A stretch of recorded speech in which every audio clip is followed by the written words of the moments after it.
Okay, everyone, welcome back to the second episode of The Hot Thought. I am your host and therapist friend, Liv Yoon, and if you're new here, this is a girl talk mindset podcast for women navigating their early womanhood. And if you're coming from the first episode or the trailer, welcome back. This week has been exhausting. I'm supposed to go to New York tomorrow for a little trip to see my friend from Korea, and so I've been trying to cram in all of my assignments, all of my content for the week, but it's pretty much final season at this point. We have our last day of classes like next week, which is insane. But yeah, I've just been cramming for that and trying to process the fact that I won't be a student anymore after the last day of classes in like a week. I think today I want to make another tea because I've been filming a lot and just socializing a lot, so my voice is a little hoarse. So I'm gonna make some tea.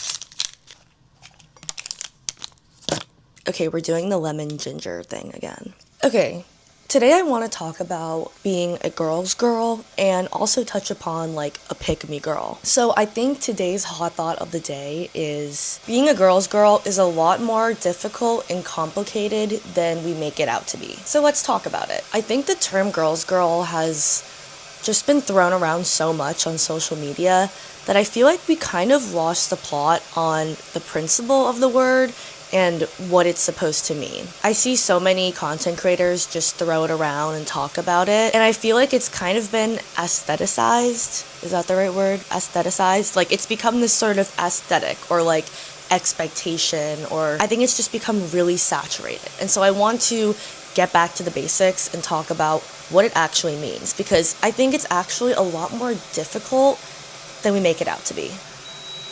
The tea is ready.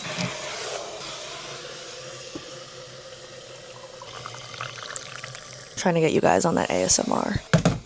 Okay, I think I heard the term girl's girl in like early college, maybe freshman year, so just a couple years ago. But I think the whole point of it was to encourage women to stand in solidarity with each other. And it's also someone that will always help a girl out. So I think some great examples that I feel like I heard were like, oh, a girl's girl will tell you if you bled through your shorts on your period, and she'll give you her sweater to cover it up, or she'll give you a tampon. A girl's girl is someone who will tell you that your boyfriend is cheating on you if she knows. And I think that's how we came up with that classic like, hey girly text. And I think these are all great things to do, and I would say in general that a lot of women today really strive to do that. But in my mind, those examples of being a girl's girl are kind of like, maybe this is not true for everyone, but I think for a lot of girls I know and just in general, like I think doing those things is kind of a no-brainer. It's a bit more obvious, right? A lot of these are generally considered to be the right thing to do.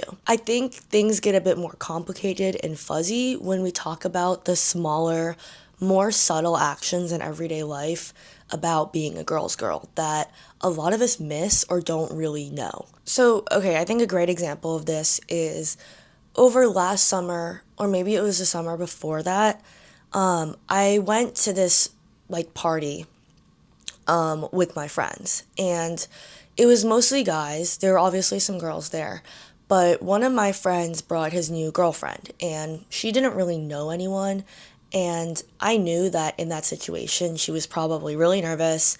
She was in this big social setting where she didn't really know everyone, and so I kind of understood that it would probably make her feel a lot better if someone went up to her and talked to her and actually tried to get to know her and be her friend. So that's exactly what I did.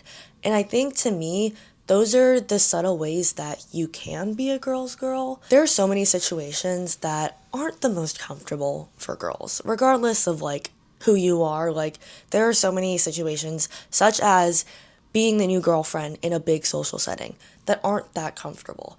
And I think if you can learn to identify like, oh, if I was in this girl's shoes, I know I wouldn't be super comfortable, or I know I'd be nervous or anxious, and just do what you can, because it doesn't have to be that big. Like for me in that situation with my friend's girlfriend, I just went up and talked to her and get to know her. Like that's not that hard. And I think those are the more subtle everyday instances that you can be a girl's girl, because everyone knows that it's probably the right thing to tell someone that your boyfriend, that her boyfriend cheated on her with you or whatever, and like you didn't know. But it's a lot less obvious to do smaller things like introducing yourself to someone who doesn't know everyone. I think a lot of times, and this is how I used to feel, it wasn't that I was like against other girls or had this sort of like inner rivalry with them.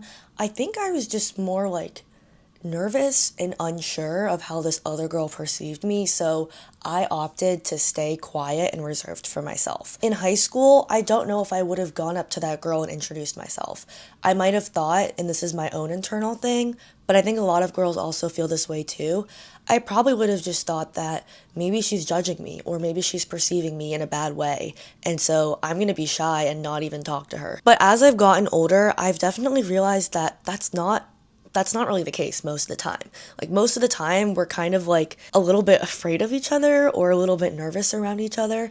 And I think if you can be the one to just break the ice and be like, hey, like, I'm your friend, I want to be your friend, it's so much more fun. And experiences like social settings or whatever it may be, they're just a lot more fun when you got girlfriends on your side. I often sometimes feel conflicted about just the term girl's girl in general because I feel like, as I've said, it's become so mainstream and popular and kind of just like thrown around that it's kind of become this new expectation and standard yet again for women, right? To act in a certain way, to be super in accordance with these specific standards. And I think they all come from a good place and from good intention, but sometimes I worry that it's almost used to like police girls or their behavior. But I don't know.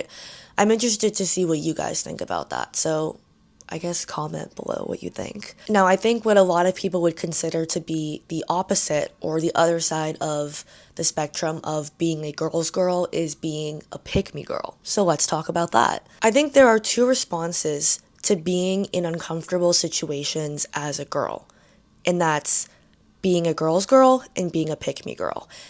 And I don't think they're as different as we think we are, weirdly enough. Okay, so let's use the example of two girls in like a very male-dominated social setting, right? That's a little bit uncomfortable, right? And so I think there's kind of two options of how to react to that, right? You can see the other girl, and I think, as I said, a lot of us feel a little bit like nervous of like, maybe she's judging me or like, oh God, like maybe she thinks she's better than me, whatever.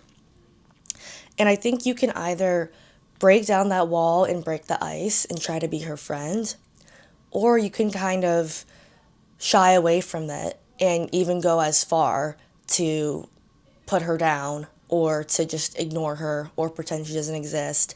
And that is what I feel like people would categorize as pick-me behavior, right? Some girls feel so threatened by other girls that they go as far to tear them down for male attention.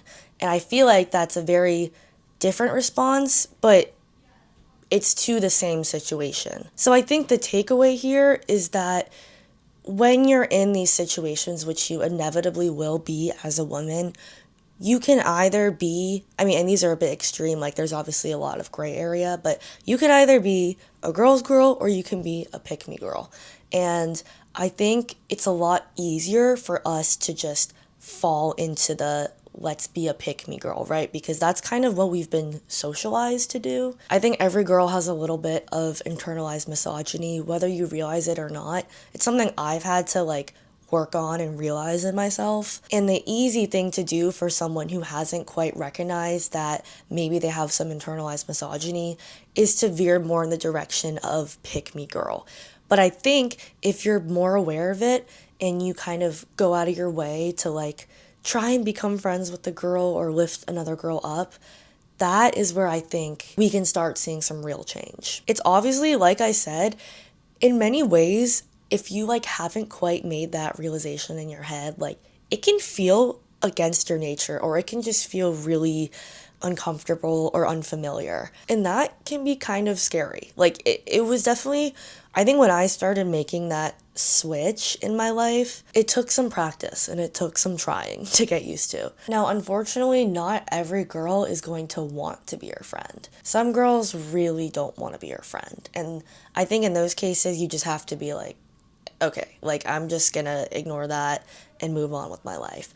But I think more times than not, girls do want to be your friend, right? Like girls want community, and more often than not, I think it's just like the hesitation to connect with each other, I think stems from a lot of our own insecurities. At least that's how it was for me. I used to think that like maybe like if I had been in that same situation in high school, I would have probably thought like, oh, she probably like, I don't know, like she's so much cooler than me. She probably doesn't even want to talk to me or whatever. And I probably would have gone more in the direction of pick me girl and just like stayed in the familiar of my guy friends or like gone and talked to other people. And so I think essentially like that's what it means to me at least to be a girl's girl.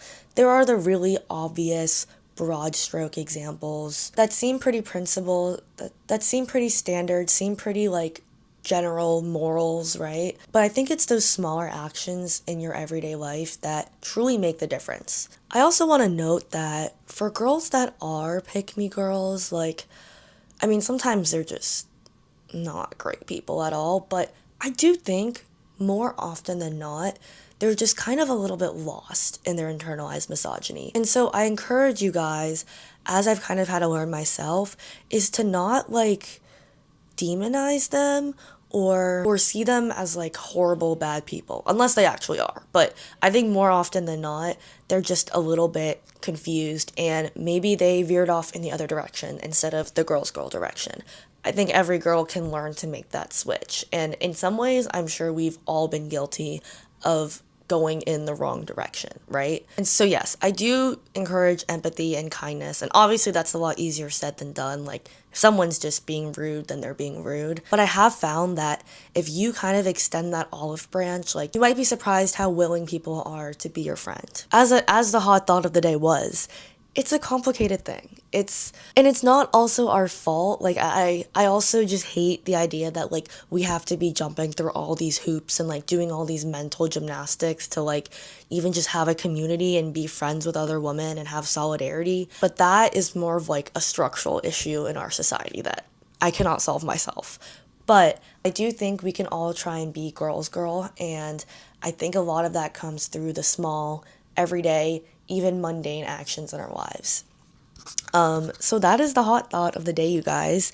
Thank you for listening. This was a fun episode, and it's something that I feel like I'm just always thinking about and always trying to figure out in my head. If you enjoyed this episode, make sure you're following the Hot Thought on all socials. We got Instagram, TikTok, YouTube, and make sure to also follow on Spotify podcasts. And I will see you guys in episode 3.